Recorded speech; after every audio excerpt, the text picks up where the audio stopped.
APDSC 6వ తరగతి social content 10వ పాఠ్యాంశం స్థానిక స్వపరిపాలన. చోళ సామ్రాజ్యంలో స్థానిక స్వపరిపాలన ప్రసిద్ధి చెందినది. చోళ సామ్రాజ్యంలో స్థానిక స్వపరిపాలన అనేది ప్రసిద్ధి చెందినది. ప్రజలకు సంబంధించిన సౌకర్యాలనే ప్రజా సౌకర్యాలు అని అంటారు.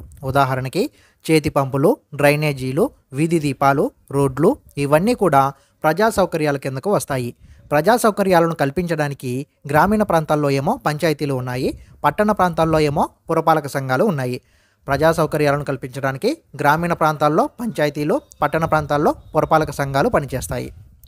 భారతదేశంలో స్థానిక స్వపరిపాలన అనేది రాష్ట్ర స్థాయి కంటే దిగువన ఉన్న ప్రభుత్వ అధికార పరిధిని సూచిస్తుంది. భారతదేశంలో స్థానిక స్వపరిపాలన అనేది దేనిని సూచిస్తుంది అంటే రాష్ట్ర స్థాయి కంటే దిగువన ఉన్న ప్రభుత్వ అధికార పరిధిని సూచిస్తుంది.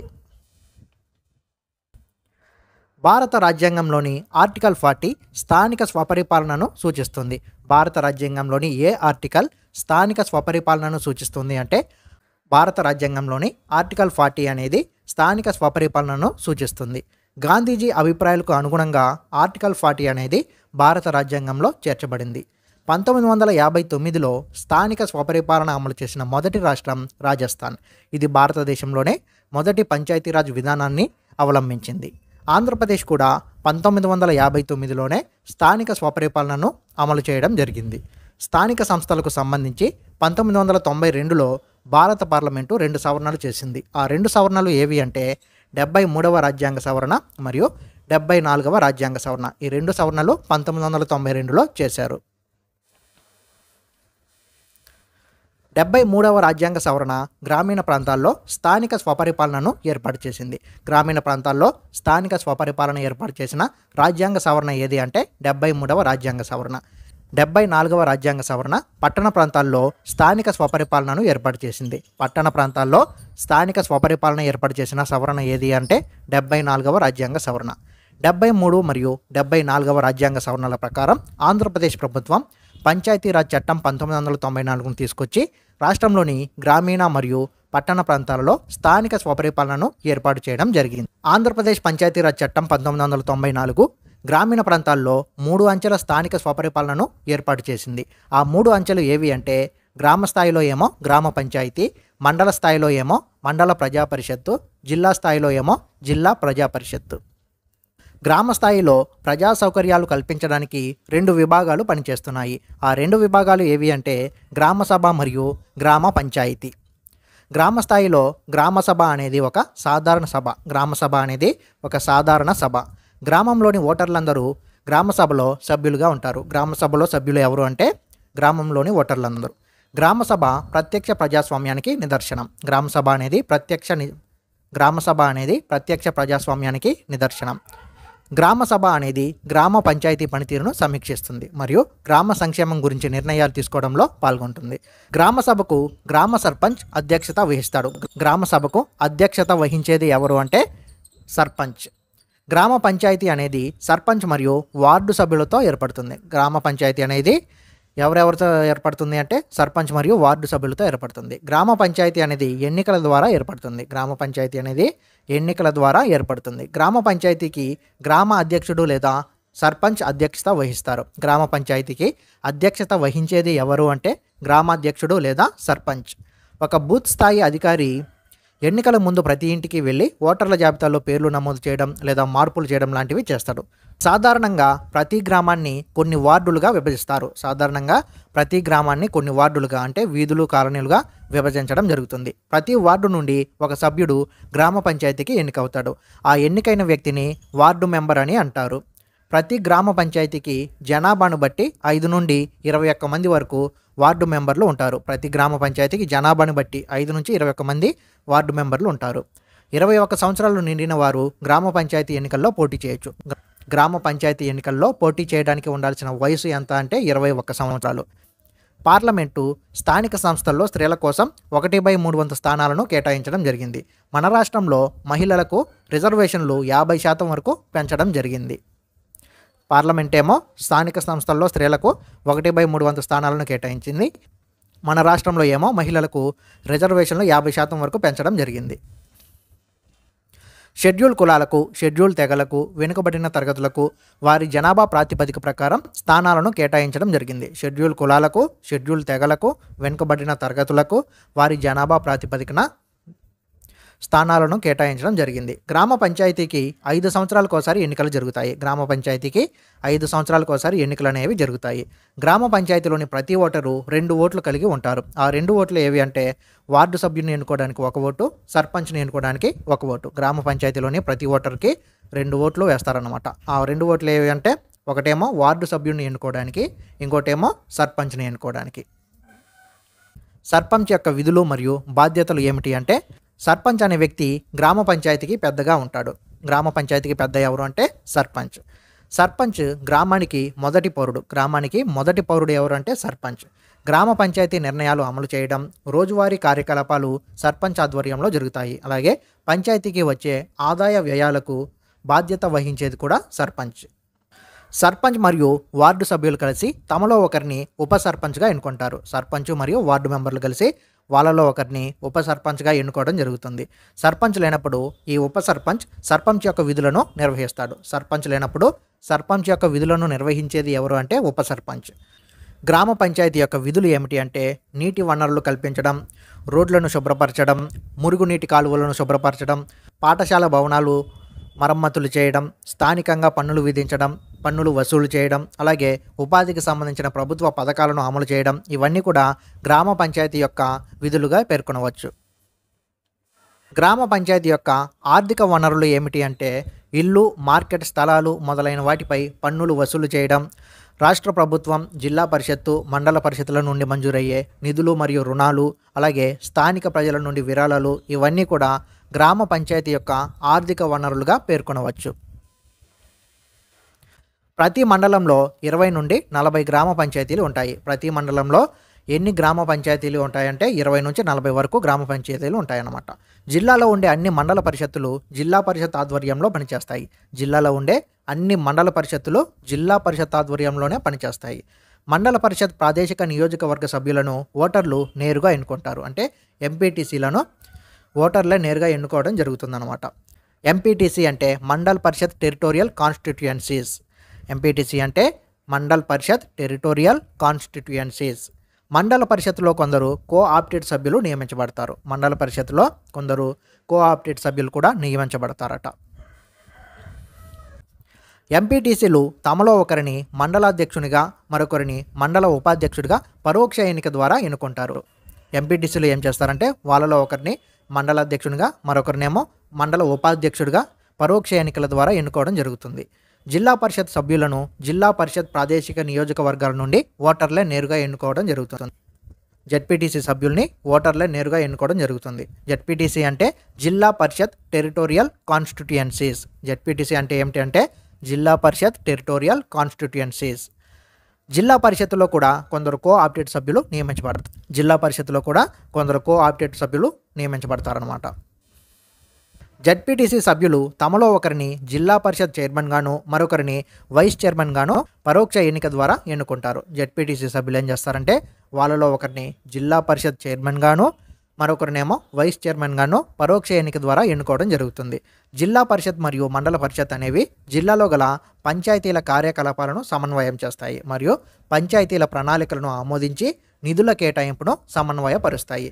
ఈ జిల్లా పరిషత్తులు మరియు మండల పరిషత్తులు అనేవి ఏం చేస్తాయంటే పంచాయతీల కార్యకలాపాలను సమన్వయం చేయడం మరియు పంచాయతీల ప్రణాళికలను ఆమోదించి నిధుల కేటాయింపును సమన్వయపరచడం లాంటివి చేస్తాయన్నమాట.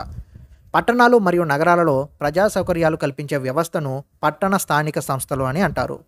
పట్టణాలు మరియు నగరాలలో ప్రజా సౌకర్యాలు కల్పించే వ్యవస్థను ఏమంటారంటే పట్టణ స్థానిక సంస్థలు అని అంటారు. జనాభా పరిమాణాన్ని బట్టి 3 రకాల పురపాలక సంఘాలు ఉన్నాయి. జనాభా పరిమాణాన్ని బట్టి 3 రకాల పురపాలక సంఘాలు అనేవి ఉన్నాయి. ఆ 3 రకాలు ఏవి అంటే నగర పంచాయతీ, పురపాలక సంఘం, మున్సిపల్ కార్పొరేషన్.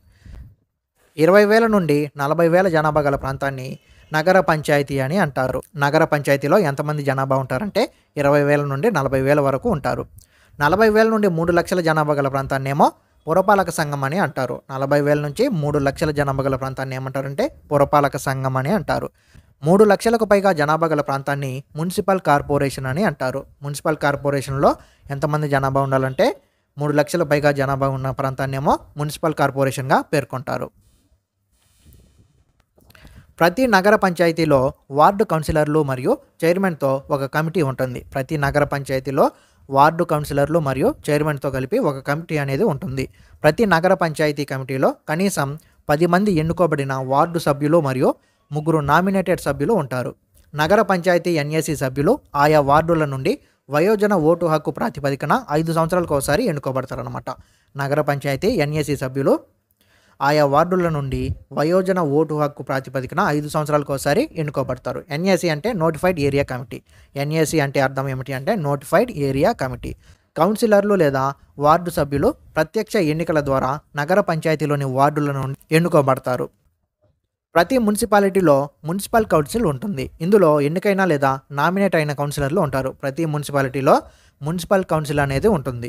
ఇందులో ఎవరెవరు ఉంటారంటే ఎన్నికైన లేదా నామినేట్ అయిన కౌన్సిలర్లు అనేవాళ్ళు ఉంటారు. మున్సిపల్ కౌన్సిల్ ఏర్పాటు చేయడానికి గాను మున్సిపాలిటీ యొక్క ప్రాంతాన్ని వార్డులుగా విభజిస్తారు. ఓటర్లు 5 సంవత్సరాలకు ఒకసారి వార్డు కౌన్సిలర్లను నేరుగా ఎన్నుకుంటారు.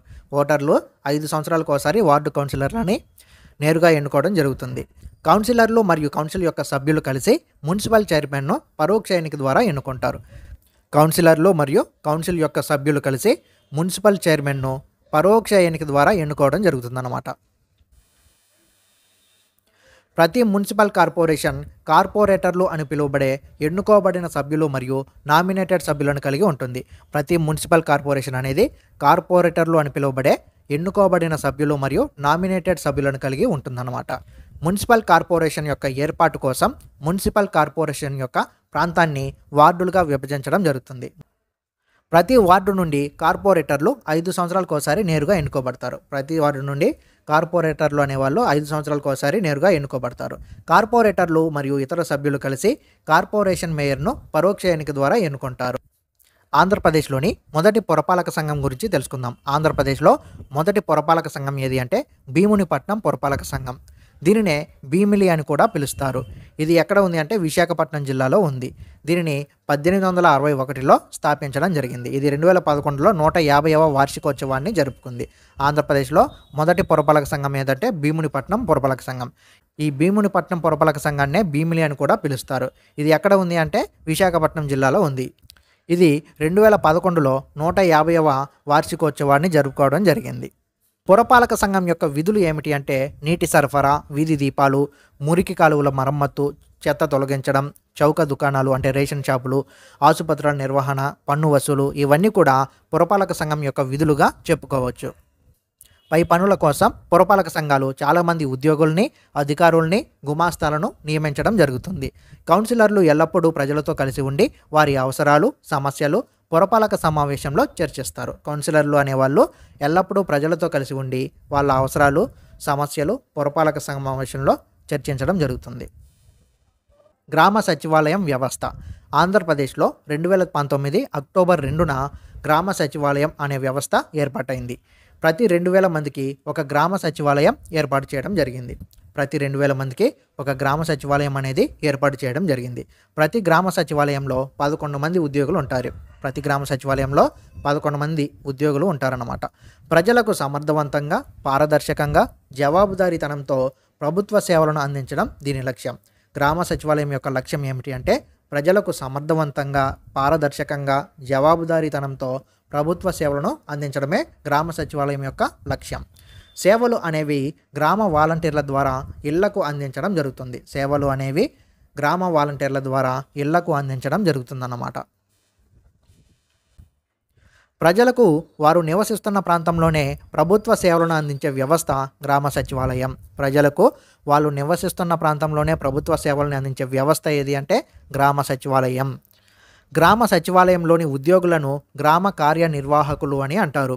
గ్రామ సచివాలయంలోని ఉద్యోగులను ఏమంటారు అంటే గ్రామ కార్యనిర్వాహకులు అని అంటారు. ప్రభుత్వంచే కల్పించబడిన సౌకర్యాలను ప్రజా సదుపాయాలు అని అంటారు. మున్సిపాలిటీ యొక్క పరిపాలనా సంస్థని పురపాలక సంఘం అని అంటారు. మున్సిపాలిటీ యొక్క పరిపాలనా సంస్థను ఏమంటారంటే పురపాలక సంఘం అని అంటారు. మున్సిపల్ కార్పొరేషన్ యొక్క పరిపాలనా సంస్థను మున్సిపల్ కార్పొరేషన్ అంటారు. మున్సిపల్ కార్పొరేషన్ యొక్క పరిపాలనా సంస్థను ఏమంటారంటే మున్సిపల్ కార్పొరేషన్ అని అంటారు. పురపాలక సంఘంలో గల వార్డు ప్రతినిధిని కౌన్సిల్ అని అంటారు. పురపాలక సంఘంలో గల వార్డు ప్రతినిధిని ఏమంటారు అంటే కౌన్సిలర్ అని అంటారు. మున్సిపల్ కార్పొరేషన్లో గల వార్డు ప్రతినిధిని కార్పొరేటర్ అని అంటారు. మున్సిపల్ కార్పొరేషన్లో గల వార్డు ప్రతినిధిని ఏమంటారంటే కార్పొరేటర్ అని అంటారు. వార్డు మెంబర్ని ఓటర్లు ప్రత్యక్ష ఎన్నిక ద్వారా ఎన్నుకుంటారు. వార్డు మెంబర్ని ఎలా ఎన్నుకుంటారంటే ఓటర్లు ప్రత్యక్ష ఎన్నిక ద్వారా ఎన్నుకుంటారు. సర్పంచ్ని ఓటర్లు ప్రత్యక్ష ఎన్నిక ద్వారా ఎన్నుకుంటారు. వార్డు మెంబర్ని మరియు సర్పంచ్ని ఓటర్లు ప్రత్యక్ష ఎన్నిక ద్వారా ఎన్నుకోవడం జరుగుతుంది. ఉప సర్పంచ్ని సర్పంచ్ మరియు వార్డు మెంబర్లు పరోక్ష ఎన్నిక ద్వారా ఎన్నుకుంటారు. ఉప సర్పంచ్ని ఎలా ఎన్నుకుంటారంటే సర్పంచ్ మరియు వార్డు మెంబర్లు కలిసి పరోక్ష ఎన్నిక ద్వారా ఎన్నుకోవడం జరుగుతుంది. ఎంపీటీసీని ఓటర్లు ప్రత్యక్ష ఎన్నిక ద్వారా ఎన్నుకుంటారు. అలాగే జడ్పీటీసీని కూడా ఓటర్లు ప్రత్యక్ష ఎన్నిక ద్వారా ఎన్నుకోవడం జరుగుతుంది. మండలాధ్యక్షుడిని ఎంపీటీసీలు పరోక్ష ఎన్నిక ద్వారా ఎన్నుకుంటారు. మండలాధ్యక్షుడిని ఎవరు ఎన్నుకుంటారంటే ఎంపీటీసీలు పరోక్ష ఎన్నిక ద్వారా ఎన్నుకోవడం జరుగుతుంది. జిల్లా పరిషత్ చైర్మన్ని జడ్పీటీసీలు పరోక్ష ఎన్నిక ద్వారా ఎన్నుకుంటారు. జిల్లా పరిషత్ చైర్మన్ని ఎన్నుకునేది ఎవరు అంటే జడ్పీటీసీలు. ఎలా ఎన్నుకుంటారంటే పరోక్ష ఎన్నిక ద్వారా ఎన్నుకుంటారు. మున్సిపల్ చైర్మన్ని వార్డు కౌన్సిలర్లు పరోక్ష ఎన్నిక ద్వారా ఎన్నుకుంటారు. మున్సిపల్ చైర్మన్ని ఎలా ఎన్నుకుంటారంటే వార్డు కౌన్సిలర్లు పరోక్ష ఎన్నిక ద్వారా ఎన్నుకోవడం జరుగుతుంది. మేయర్ని కార్పొరేటర్లు పరోక్ష ఎన్నిక ద్వారా ఎన్నుకుంటారు. మేయర్ని ఎవరు ఎన్నుకుంటారంటే కార్పొరేటర్లు. ఎలా ఎన్నుకుంటారంటే పరోక్ష ఎన్నిక ద్వారా ఎన్నుకోవడం జరుగుతుంది అన్నమాట. ఫ్రెండ్స్, ఈ వీడియో కనుక మీకు నచ్చినట్లయితే లైక్ చేసి కామెంట్ చేయండి. నెక్స్ట్ వీడియోలో మరొక టాపిక్తో మీ ముందుకు వస్తాను. Thank you for watching.